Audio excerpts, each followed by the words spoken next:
Sheriff's deputies who work inside the Wayne County Jail have always had dangerous jobs. And the decisions can mean the difference between life and death. Just last year, one inmate was brutally murdered by his cellmate after a sheriff's deputy went missing from his assignment.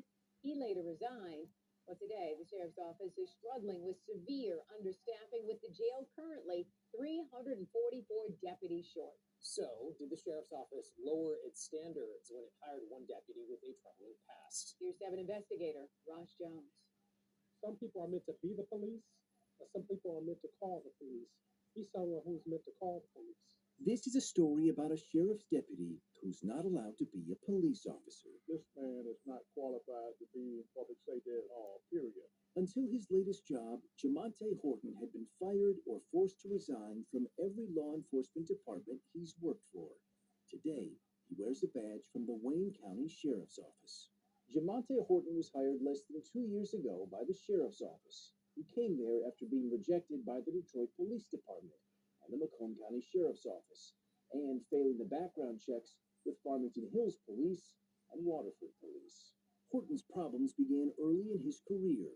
While only a cadet with Wayne State Police, he showed up to a party with a loaded gun. After a fight broke out, Horton was shot and returned fire.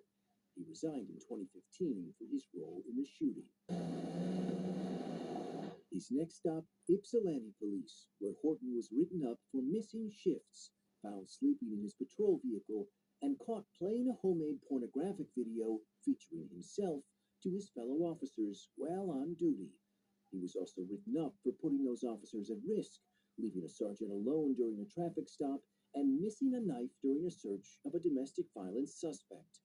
And when he was working a sexual assault investigation, Horton failed to follow simple orders that led the case to be ignored for 2.5 months, leaving the suspect free on the streets. Victims are the reason why police departments are in business, to help victims and to prevent people from being victims. Ricardo Moore is the commissioner with the Detroit Police Department who rejected Horton's applications twice. He shouldn't be trusted with the privilege of being a police officer.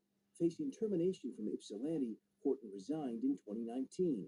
His chief said he'd been given multiple opportunities to improve, but still wasn't capable of completing his core duties like coming to work and remaining awake. His next stop, the Highland Park Police Department, where Horton's judgment was questioned early and often. Who stabbed who? I ain't stabbed nobody, man. In 2020, Horton responded to the scene of a stabbing at a club along Woodward Avenue. When it was time to handcuff a suspect, Horton was seen handing his department-issued AR-15 rifle to a strip club security guard, a violation of department policy. In a separate incident, while searching for a suspect, Horton did a U-turn across 2 lanes of traffic, striking another vehicle. According to Highland Park PD, he kept driving without checking on the driver he just hit. But the final straw came in 2022. While Horton was out on patrol, he heard over the radio that Detroit and Michigan State Police were engaged in a high-speed pursuit. According to Highland Park's investigation, Horton was ordered not to get involved in the chase, but he did anyway. And when he did, according to investigators, Horton manually turned off his body cam during the pursuit. Why did you turn the camera off? When questioned by Internal Affairs, Horton said the camera malfunctioned. I didn't engage in a chase. I wasn't involved in the chase or anything. But GPS data confirmed he was involved in the chase, and according to Internal Affairs, Horton made several false statements during the investigation. Highland Park called Horton's misconduct egregious, and as it prepared to fire him, he resigned in October 2022. 3 weeks later, We really do want you on our team. the Wayne County Sheriff's Office made Jamonte Horton a deputy. Since he resigned in Highland Park 2 years ago, Horton's law enforcement license was deactivated by the state, meaning he can't serve as a police officer until it's turned back on. But it turns out you don't need an active law enforcement license to work as a deputy inside a jail where Horton works today. We want to hire individuals committed to serving our citizens with honor and integrity. Would you say that honor and integrity are words that apply to that deputy? I would say definitely not. Glenn Anderson is a Wayne County commissioner. It's very surprising that with a record like that we would have him working in the sheriff's department. We wanted to ask Sheriff Washington why his office hired Horton after so many other departments took a pass, but he declined. So we caught up with him at a budget hearing earlier this month. Did the sheriff's office lower its standards to hire Jamonte Horton? Never low standards. Never. How troubled are you that he was found to have been untruthful?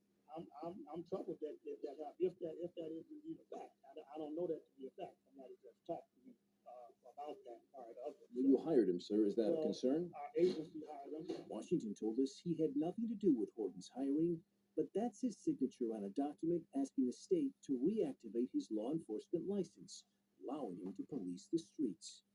Last week, the state said no, issuing an intent to deny the county's request, saying Horton did not meet the character fitness standard to be an officer. He was hired by several agencies. He was fired by several agencies or forced to resign. I don't know about our last. He was fired or forced to resign from 3 different agencies. I have no first-hand knowledge of that again. Is that not something you should know about? I'm going to know about it, and when I know about it, we'll address it. We left voicemails, texts, and emails for Deputy Horton. He did not respond. If he chooses to, he can appeal the state's decision not to reactivate his law enforcement license. Even without it, though, he is still allowed to remain a deputy inside the jail. Sheriff Washington told me Horton has a stellar record